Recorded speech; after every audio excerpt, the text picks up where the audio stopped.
নমস্কার বন্ধুরা, কেমন আছেন সবাই? আশা করি সবাই ভালো আছেন। আজকে আবার একটা নতুন ব্লগে আপনাদের সকলকে স্বাগত জানাই। আজকে আমি যে রেসিপিটা নিয়ে এসেছি সেটা হচ্ছে কাঁকরোল দিয়ে আলু দিয়ে একটা কাঁকরোল আলুর রসা কষা। চলুন দেখি কেমনভাবে করি আমি সেটা। এখানে আছে কাঁকরোল লম্বা লম্বা করে পিস পিস করে কাটা, আর এখানে আছে আলু লম্বা লম্বা করে কাটা। এখানে আমি তেল গরম করে নিয়েছি। এবার আমি এতে কাঁকরোলগুলো আগে ভেজে নেব।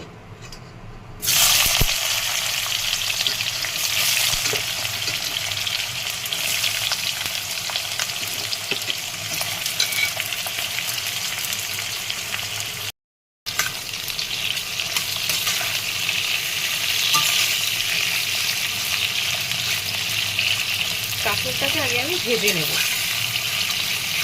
সামান্য একটুখানি নুন দেবো, নুন দিয়ে কাঁকরোলটাকে আমি ভেজে নেব। সামান্য নুন দিলাম আমি এতে।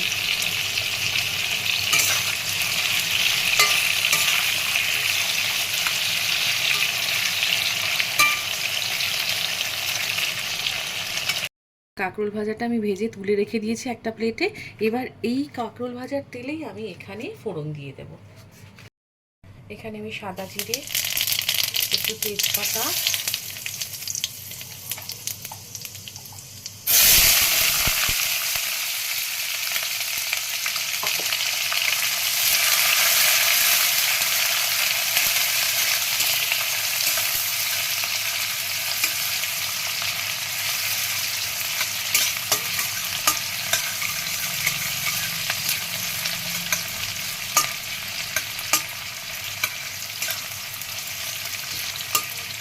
এই কাঁকরোল দিয়ে আলুর ঝোল এটা বিভিন্ন রকমভাবে করা যায়, কিন্তু আমি সহজে যেটা করা যায় ঘরের যাবতীয় যত টুকিটাকি মশলা থাকে ইজিভাবে সেটাই আমি করে দেখাচ্ছি আপনাদেরকে।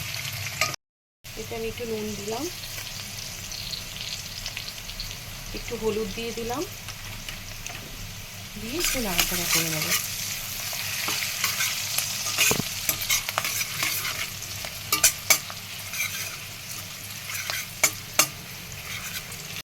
এবার কেটে রাখা যে আলুটা আছে সেই আলুটা আমি দিয়ে দিলাম। আমি কিন্তু আগেও বলেছি, এখনও বললাম যে আমি আমার নিজের মতন করে যেভাবে কাঁকরোল আলুর ঝোল করে থাকি সেভাবেই করছি, ইজিভাবে।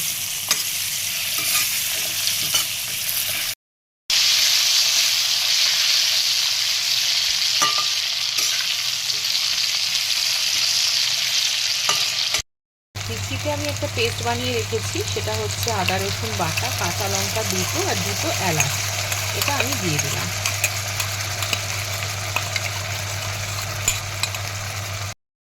আমি দিয়ে দিলাম হচ্ছে হলুদ গুঁড়ো, পরিমাণ মতন অল্প লঙ্কার গুঁড়ো, কারণ আমি দুটো কাঁচা লঙ্কা দিয়েছিলাম। এতে দিয়ে দিচ্ছি ওপর থেকে একটু নুন।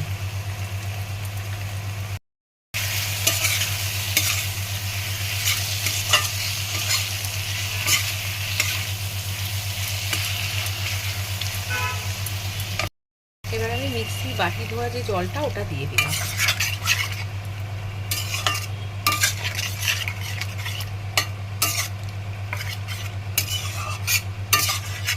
এটা একটু ফুটতে থাকবে, এটা একটু ফুটে আসলে পরে কিছুক্ষণ বাদে তারপরে আমি কাঁকরোলটা দিয়ে দেবো। এবার এখানে দেখুন তেল বেরিয়ে গেছে পুরো মশলা আলুর গা থেকে। এবার আমি কাঁকরোলটাকে এর মধ্যে দিয়ে দেবো।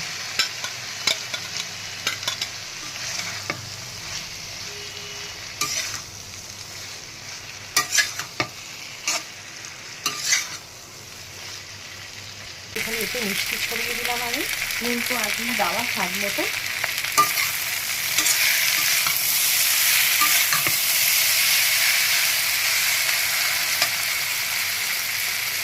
তারপর এতে আমি পরিমাণ মতো জল দিয়ে দেবো।